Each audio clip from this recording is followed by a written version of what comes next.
Hello everyone, Steve Kinnard here, and I'll be teaching the next two classes. I appreciate David doing the last two classes for us on journey and wilderness.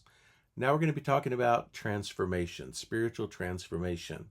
And there's a great text to go to for this. It's Romans chapter 12. And I encourage you to read through Romans 12. You can read through the whole chapter, but especially verses 1 through 8 over the next few weeks in several different translations. And what I'm going to do is focus on verses 1 and 2, this first lesson, both in the videos and in the live stream, and come at it from different angles.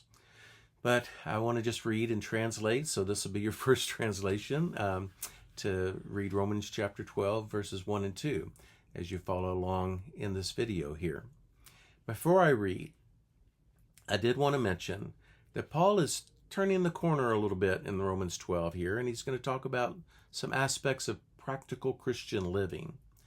But he's already done the groundwork of laying tremendously deep and rich theology. And that's what Paul does. Paul bases our lives on good ways of thinking about God, ways of being in Christ. And you'll see this in Romans 6 when he talks about baptism, Romans 8 that we looked at, where he talks about life in the Spirit. And then, Ephesians, the book of Ephesians, for example, he does the first 3 chapters. He's laying out great theology. We looked at Ephesians 2 together on grace. But then in chapter 4, he turns the corner and talks about practical living. We need to base our practical Christian living on really good spiritual principles, really good thinking, and good theology. And that's what Paul does. So let's look in Romans 12, verses 1 and 2. I'm going to read and just make a few comments.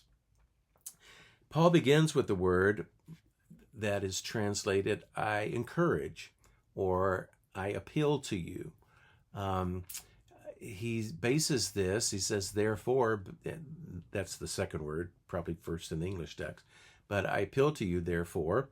And what he's saying is, based on everything I've just said, I'm appealing to you. It's not a command, not yet. In verse 2, it becomes a command. But first, he's just saying, I'm appealing to you. And then the next phrase that he says, because of, and there's this very interesting word here. It can be translated as mercy. It can be translated as pity. And it can be translated as compassion. But it's God's. God's mercy, pity, compassion. Notice he's appealing to us based on who God is. And that's what Paul does. And again, what is that? That's sound theology that leads to practical living. I'm appealing to you about living your life, but it's based on who God is.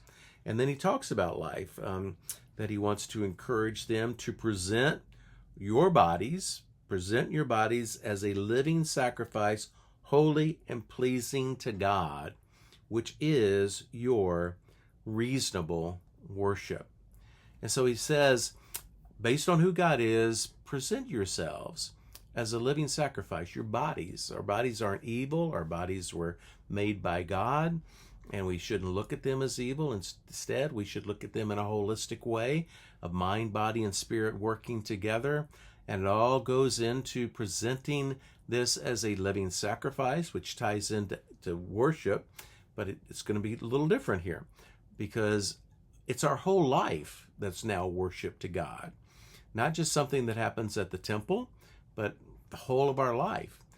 When we go to church on Sunday, and get this, and I'm big on talking about this, when we go to church on Sunday, we aren't going to begin worship. We're going to continue worship because we've been worshiping all week long. We're actually going to assemble with other people to do something that we should be doing all week long, and that is worshiping God all the time. But that's where Paul begins this, with an appeal. Let your life be a life filled with worship. Live it the right way, holy and pleasing to God because of who God is. And then in verse 2, he does have some commands here, 2 commands specifically. And the first command is do not conform or be conformed to this age, to this way of thinking, to this stage of things. Don't get stuck. Don't be stuck in your thinking. Don't be stuck in thinking like the world. Don't be stuck in thinking like the people around you. Don't be a conformist in that way. In your mind, don't be a conformist. Instead, he says, and then there's this beautiful word that's translated in the English often as be transformed. But the Greek word is actually even more awesome. It's the word for metamorphosis. That's the Greek word, metamorphao.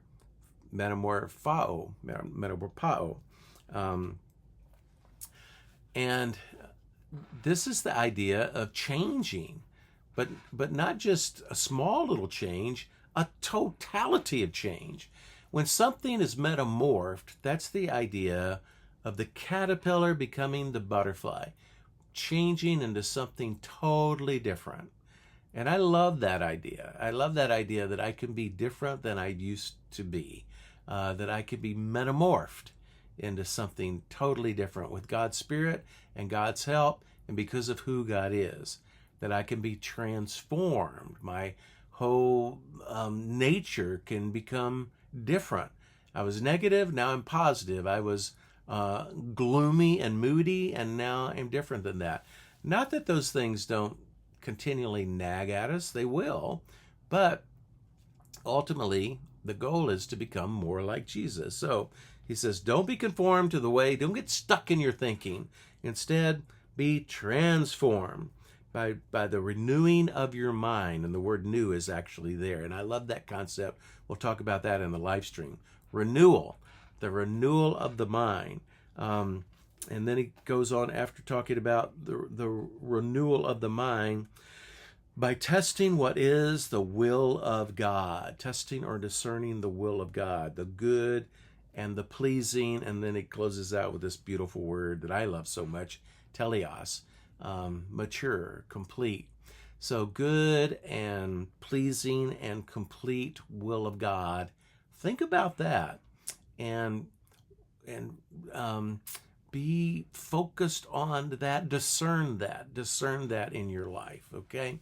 So this is just an introduction to these verses. I hope that you found it helpful, and hopefully you'll read through it in a number of different translations over the next couple of weeks. Thank you.